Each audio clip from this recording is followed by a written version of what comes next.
mean, if anything, that to me is why we need to have that conversation about armed security at schools. Like we protect everything that's important to what's in this country, except for our schools. We put walls around anything that's important. We put armed guards, we put metal detectors, we do all these things. And in schools, there's no national standard. Some schools have that, some schools don't have that.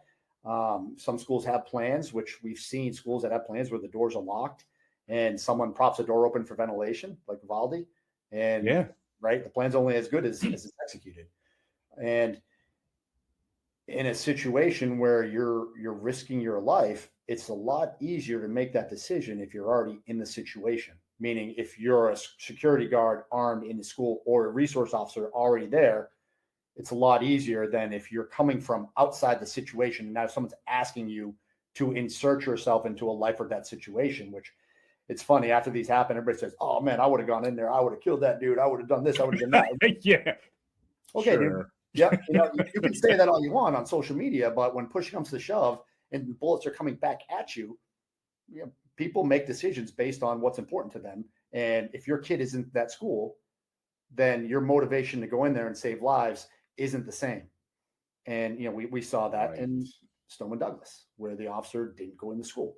So I guess what I'm getting at is all these things can be determined in training. I would say probably 75% of the after action from Uvalde should have been determined, should have been conversations because of training events that highlighted that. Right? That's what we do. That's what we do in special operations is we train so that when we make those mistakes, we don't make them on the battlefield. Right. And I'm certainly not comparing a school to a battlefield, but I'm comparing a critical incident to a critical incident.